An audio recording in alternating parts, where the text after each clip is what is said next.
Well, who'd have thought I would come back to New York City?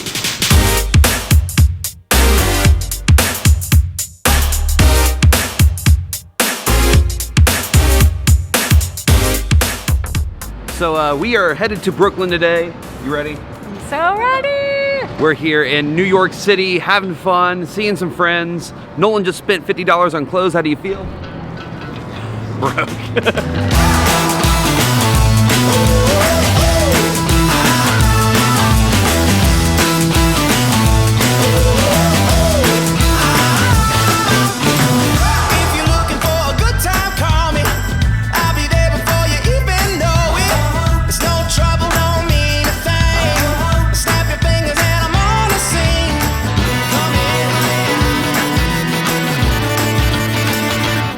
So they're gonna be in the background, but we decided that was gonna be a fun day to go to a museum. Really cool. This is a Brooklyn museum. A lot of cool exhibits, really more focused on art than necessarily like history. But I thought this would be a perfect opportunity to sort of talk about dreams. When you're an artist or a kid who loves art and who dreams of being an artist, you usually don't let that go and you usually try to follow that. But sometimes when you don't have like a clear path or a clear goal that you wanna hit, it's really hard, and that's what I fall into all the time. I wanna go over some steps that I'm trying to take to figure that out. First off, do something you hate. Do something that you completely hate, and that will sort of show you things that you wanna do. There was a TED Talk I saw, I actually tried to clip it here, but the TED Talk was talking about think of your world right now, and what would happen if you suddenly didn't exist? What would you miss?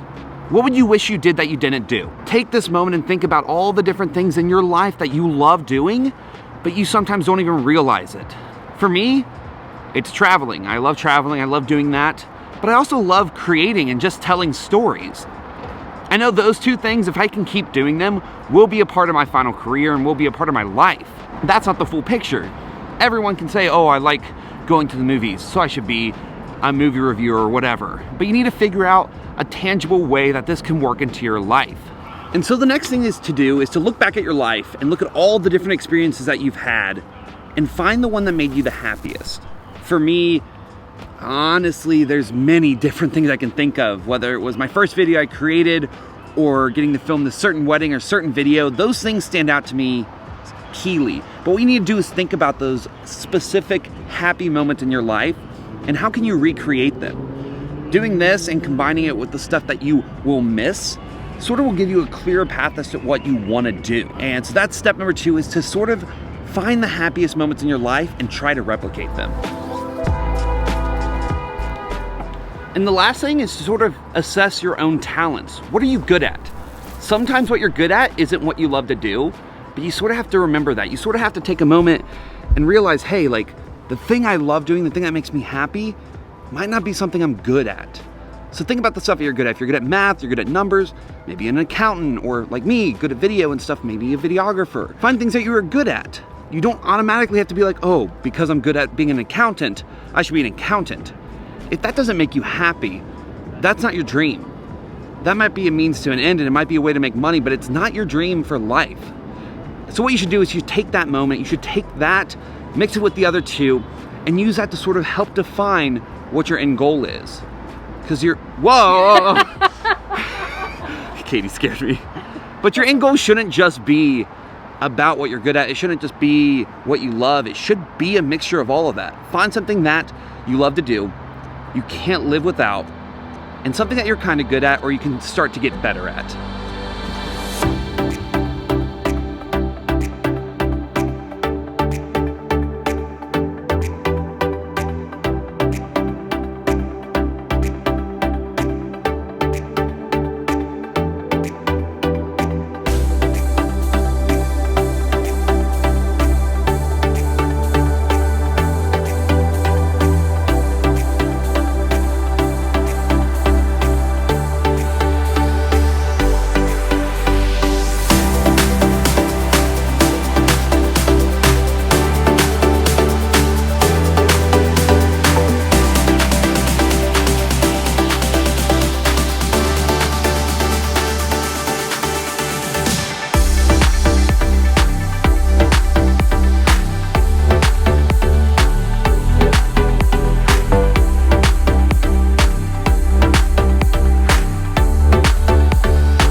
and that was a long weekend. I'm back in Cincinnati, but I want to finish this up. I want to talk about following your dreams and the steps you need to take after you figure out what it is. So for me, I have a lot of dreams, or I think I do. I really believe in the fact that you need to just go into it and start doing something about it. Whether it's creating videos or doing something, it can be on the side or it can also be your daytime job. If you find something that you're really passionate about, say you want to be a DJ and you want to be so passionate about that, and when you want to do that, well, you can't just quit your full-time job just to follow that passion. You have to sort of start off as a side hustle. And honestly, a lot of the things I'm doing now started off as a side hustle. I first started doing photography just as a hobby. And slowly, as I got more clients and worked with more people, it became my full-time job. So what I would do is, to whatever you want to do, try it off as a hobby. If you want to be a DJ, use what you have. Use an app on your phone, use your iPad, computer, whatever you have available to you right now, and start creating music. And then as you start getting clients and as you start getting better, that's when you can start transitioning your side hustle, this hobby, into a full-time job. But that's the first thing you should do, is you should just start doing it, no matter what. Whether it's just doing it every day, making a little Snapchat story or a little video, do something every single day that revolves around it. And then from there, just keep working at it. If it makes you happy, you shouldn't see it as extra work. You should see it as something you get to do every day.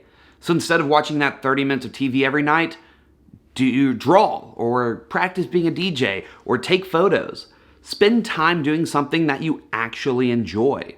Yeah, we all love sitting down on the couch and watching TV, but if you can make yourself better by going and practicing your craft and your art, that's gonna make you better every day.